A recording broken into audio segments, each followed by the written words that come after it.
Ce programme est financé par les amis et partenaires du ministère de Joyce Meyer. Puis-je vous dire qu'il n'y a rien que vous fassiez qui n'intéresse pas Dieu, et il n'y a aucun endroit où vous allez où Dieu n'est pas déjà. Vous n'êtes jamais seul.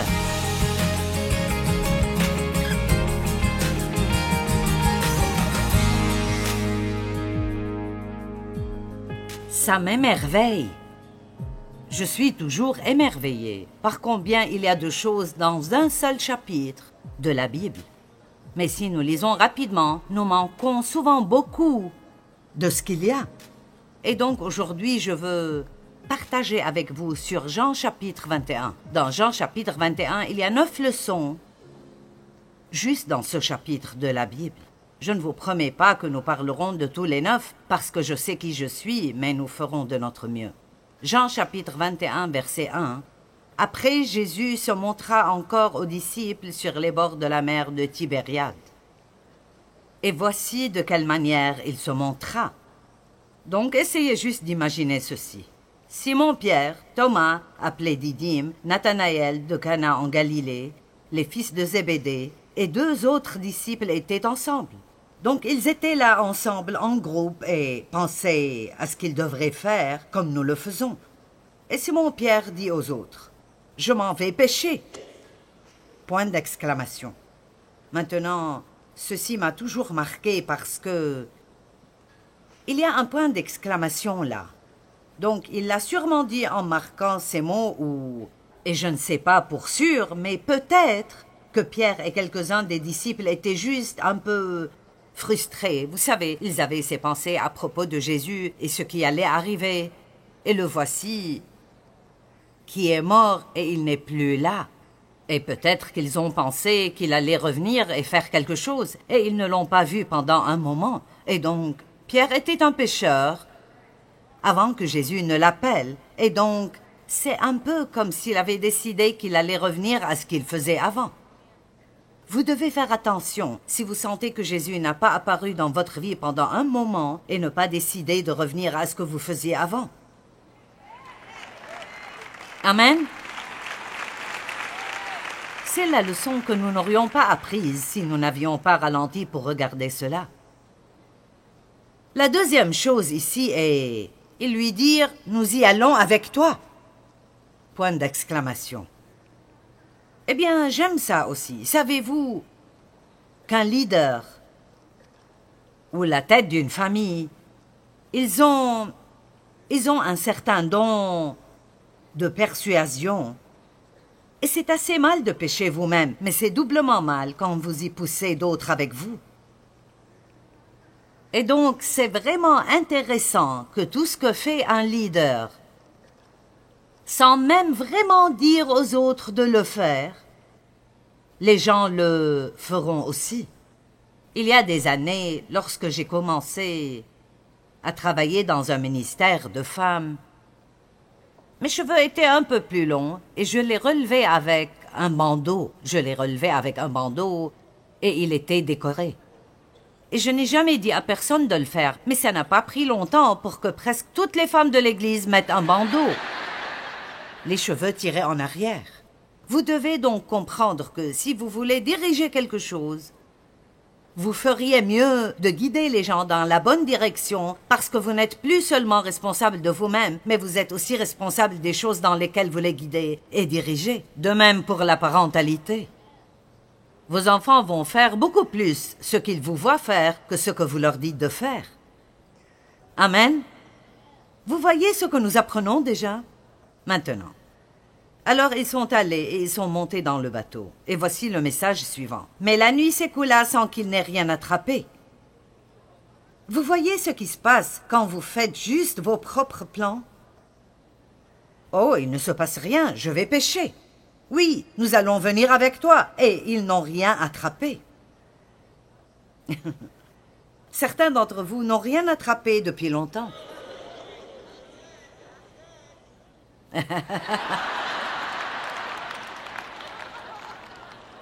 Et vous ne comprenez pas pourquoi Dieu ne bénit pas votre plan. Allez maintenant, Dieu n'a pas à bénir notre plan. Son plan est déjà béni. Allez, peut-être que quelqu'un ici pourrait faire un petit détour. Et les choses iront tellement mieux pour vous. Maintenant, je ne suggère pas que vous devez prier pendant 3 jours pour voir si vous pouvez aller pécher ou non. Nous faisons tous beaucoup de choses que nous aimerions faire, mais il y a un principe ici que nous ne voulons pas manquer, et c'est que la Bible dit dans les Proverbes, et j'aime ça, « Dans toutes tes voies, reconnais-le. » Donc, commencez votre journée en disant « Seigneur, c'est ce que j'ai planifié. Mais si ce que j'ai planifié n'est pas ce que tu veux, alors tu peux m'arrêter et me donner la grâce d'aller dans la direction que tu veux que je prenne. » Amen. Jacques 4, 13 dit « Écoutez-moi, vous qui dites « Aujourd'hui ou demain, nous irons dans telle ville, nous y passerons une année, nous y ferons des affaires. » Et nous gagnerons de l'argent. Vous qui ne savez pas ce qui arrivera demain. Car vous êtes une vapeur qui apparaît et qui ensuite disparaît. Ce n'est pas très encourageant. Une vapeur éphémère. Parfois, quand je partage cette écriture, j'apporte une canette de fixatif, je la vaporise une fois et je la regarde flotter et je dis juste « et voilà ». Je veux dire, devant l'éternité, c'est ainsi que sont nos années ici et notre importance par rapport à qui Dieu est. Donc ce n'est pas que nous ne sommes pas importants pour Dieu, il nous attribue une grande importance, mais il ne fait que souligner un point. Vous savez, vous n'êtes pas en charge. Vous n'êtes pas aussi important que vous le pensez, ni aussi intelligent que vous le pensez. Alors, au lieu de faire tous vos projets de l'avenir et de vous attendre à ce que je les bénisse, pourquoi ne pas ralentir et dire cela? Vous devriez plutôt dire, verset 15, « Si Dieu le veut, nous ferons ceci ou cela. » Mais maintenant, vous vous glorifiez dans vos pensées orgueilleuses. C'est chose mauvaise que de se glorifier. Alors, ils avaient leur propre plan. Leur plan ne marchait pas. Et pendant la nuit, ils n'ont rien attrapé. Le verset 4. Déjà le jour commençait à se lever, et voici, Jésus se tenait debout sur le rivage, mais les disciples ignoraient que c'était lui. Wow! Comment Jésus pourrait-il être parmi nous sans que nous ne le reconnaissions? Mais ça arrive tout le temps. Ce dont nous avons besoin... Écoutez, je ne pense pas que les croyants devraient utiliser le mot « chance ». Eh bien, j'ai juste eu de la chance. Non, Dieu vous a donné la faveur, ou vous avez été béni. Mais la chance est pour le monde. Nous ne sommes pas chanceux. N'est-ce pas une bonne coïncidence? Non, je ne pense pas. Car Dieu s'occupe vraiment de chacun de nos pas. Et vous savez, ce n'était pas la seule fois que les disciples étaient avec Jésus sans savoir que c'était lui. On pourrait penser que ces hommes, qui étaient littéralement dans sa présence physique jour après jour, l'auraient reconnu. Donc l'une des choses que j'aime prier est « Mon Dieu, chaque fois que tu fais quelque chose dans ma vie, ne me laisse pas le manquer. » Je ne veux pas manquer les choses que Dieu fait dans ma vie parce que je pense que ce qui rend chaque jour de notre vie spécial, c'est de savoir que Dieu est concerné par chaque petit détail insignifiant de notre vie. Puis-je vous dire qu'il n'y a rien que vous fassiez qui n'intéresse pas Dieu, et il n'y a aucun endroit où vous allez où Dieu n'est pas déjà. Vous n'êtes jamais seul. En fait, je prépare un message en ce moment même. Je ne suis jamais seul. J'ai lu quelque chose qui m'a impressionné. Un certain prédicateur avait beaucoup accompli dans sa vie, un travail vraiment phénoménal. Quelqu'un lui a dit vers la fin de sa vie « Comment avez-vous accompli tout ce que vous avez accompli ?» Il a dit, vous devez vous rappeler que nous sommes deux. N'est-ce pas bon? Nous sommes deux. Nous ne sommes pas seuls. Nous avons un compagnon constant. Maintenant, le verset 5 est réellement mignon. Il les appela. Et les garçons, les enfants. Avez-vous pris du poisson? Avez-vous attrapé quelque chose à manger? En d'autres termes, il ne les appelle pas comme des fils représentant la maturité. Il les appelle des garçons, des enfants, ce qui montre qu'il est évident qu'ils sont encore assez immatures parce qu'ils ne font qu'essayer d'accomplir leur propre plan. Allez, est-ce que vous comprenez? Et donc, j'aime ce chapitre parce que c'est comme si Jésus disait « D'accord, est-ce que ça marche ?» J'ai essayé pendant des années de changer mon mari et de le faire devenir ce que je voulais qu'il soit. Et enfin, un jour, honnêtement, Dave a toujours aimé le sport. Eh bien, je n'ai jamais grandi avec ça. Mon père n'aimait pas le sport et ce qu'il n'aimait pas, personne ne pouvait l'aimer. Et donc, je n'aimais aucun sport. Et comme je ne les aimais pas, je ne voulais pas que Dave les aime non plus. Maintenant, je sais que vous n'avez pas ce problème, mais moi si. Je n'aimais pas ça et je ne voulais pas qu'il l'aime non plus. Et donc, il jouait au golf. Il regardait le football, il regardait le baseball, il regardait le basketball, il s'est mis au tennis, il s'est mis au bowling. Tout ce qui roule ou rebondit, Dave l'aime. Amen. Et donc, j'essaye toujours de le convaincre de ne pas aimer ça, de ne pas aimer ça. Et un jour, il regardait un match de football, écoutait un match de baseball et nettoyait l'étui de ses clubs de golf en même temps. Et mon cerveau fulgurant, après de nombreuses années de misère, a finalement pensé « ce que je fais ne fonctionne pas ».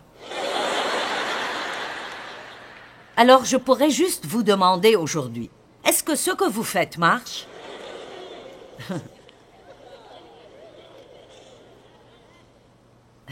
Certains ont peut-être besoin de perdre le contrôle et d'aimer cela.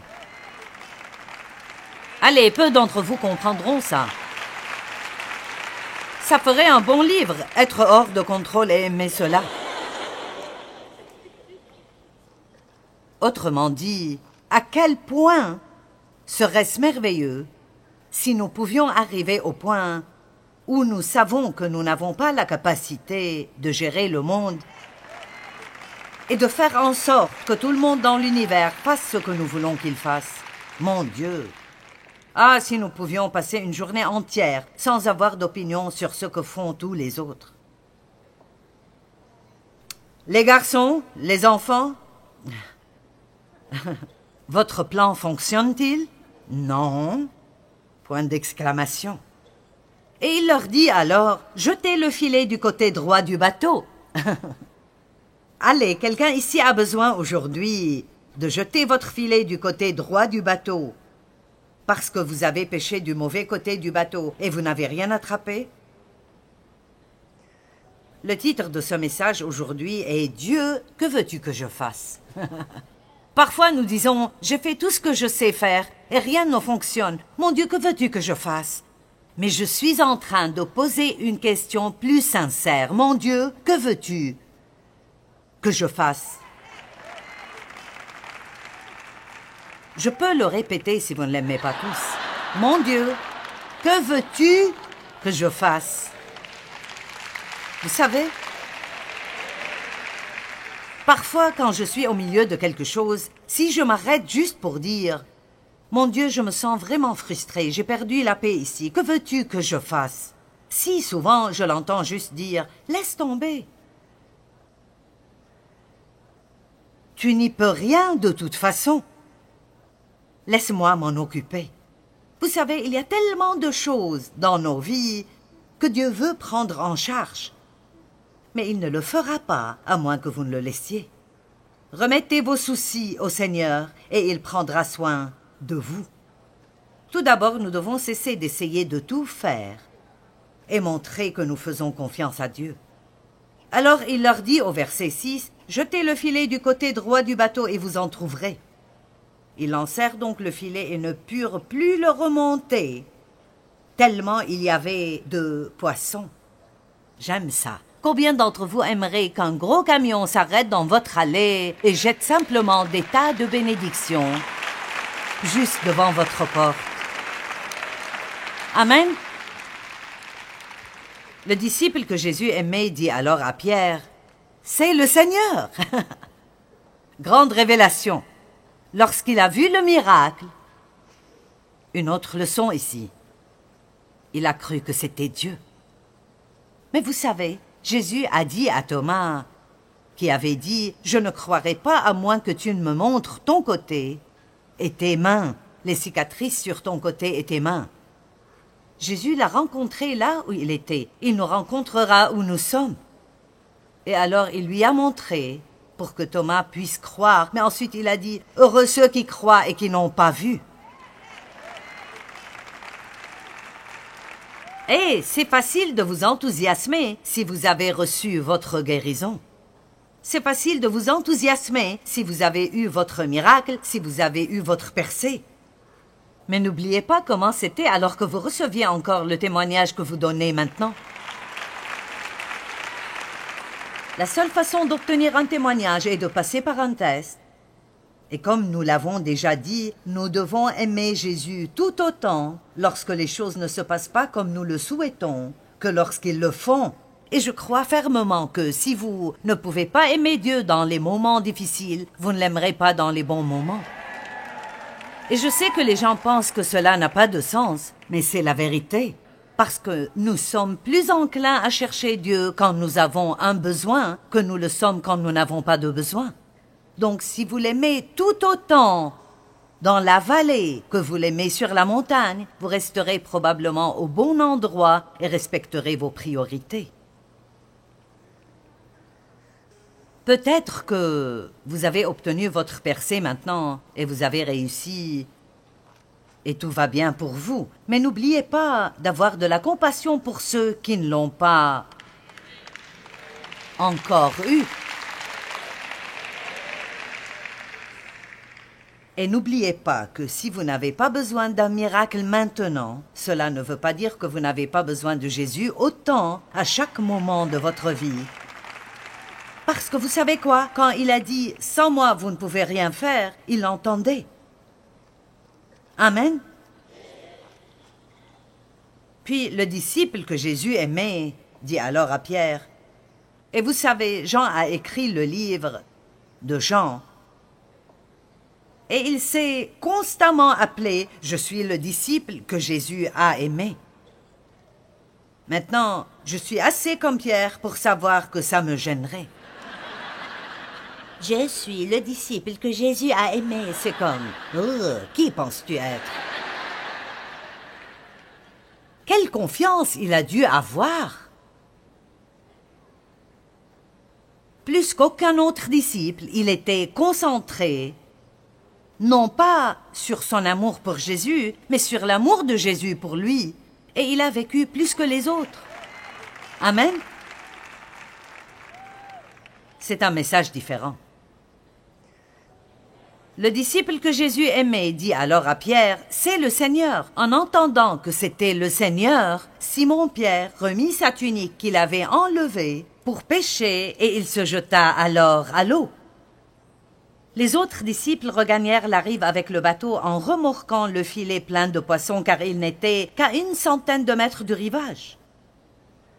Une fois descendus à terre, ils aperçurent un feu de braise avec du poisson dessus et il y avait du pain. Maintenant voici une autre leçon incroyable. Jésus leur dit « Apportez quelques-uns de ces poissons que vous venez de prendre. » Simon-Pierre remonta dans le bateau et tira le filet à terre. Il était rempli de 153 gros poissons. J'ai recherché partout et personne ne sait exactement pourquoi c'est 153.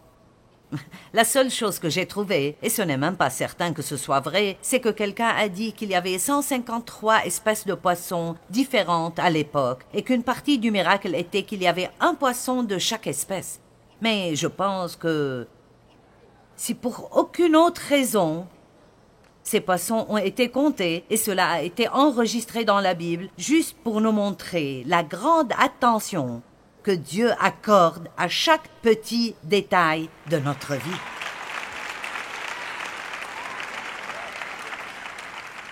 J'ai lu dans Lévitique et Nombre, laissez-moi reformuler. J'ai essayé de lire Lévitique et Nombre. Et je veux dire, le détail de l'arche, le détail du tabernacle, le détail de la façon dont le prêtre devait s'habiller, tout avait ces détails complexes. Mais ensuite, vous entrez dans le Nouveau Testament et la Bible dit qu'il connaît le nombre de cheveux sur notre tête. Maintenant, je sais que pour certaines personnes, ce n'est pas aussi difficile que pour d'autres, mais...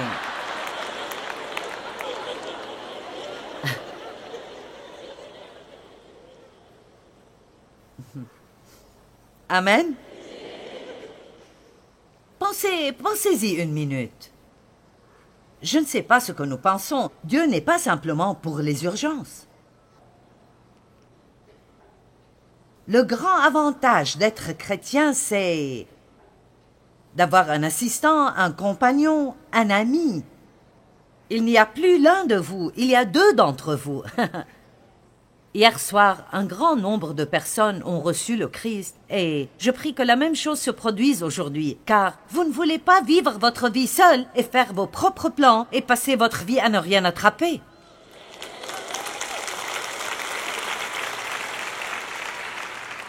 C'est tellement mieux aujourd'hui de simplement se rendre et d'admettre que vous ne gérez pas votre vie comme il faut.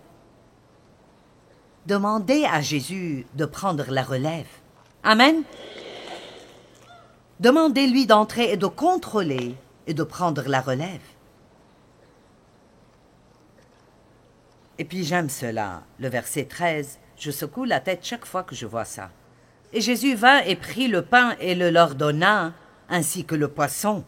Au cas où vous auriez manqué cela, Jésus leur a préparé le petit déjeuner. Quoi?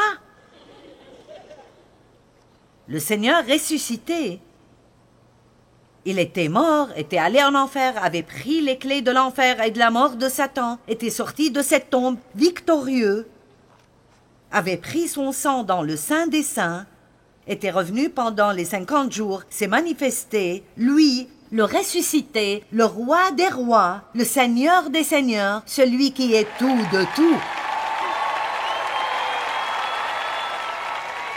Et il leur a préparé le petit déjeuner. Quel exemple! Et puis nous devons penser à Jean 13 et c'est tellement rempli de leçons. Peter parlait ce matin de... Savez-vous qui vous êtes?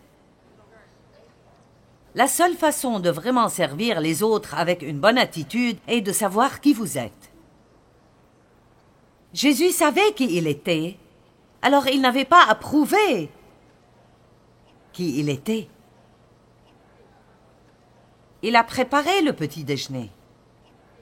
Vous savez, Dave me demande de temps en temps, tu peux me cuire des œufs? Et je ne...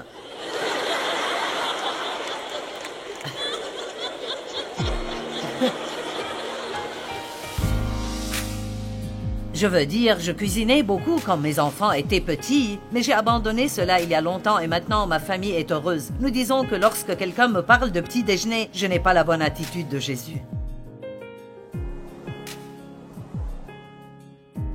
Je suis si reconnaissante que nous ayons une aide dans notre vie, le Saint-Esprit, qui a promis de ne jamais nous quitter ni nous abandonner, de nous aider et de nous guider. Donc peu importe ce qui se passe à l'horizon de votre vie, vous pouvez savoir que vous ne serez jamais obligé de le faire seul.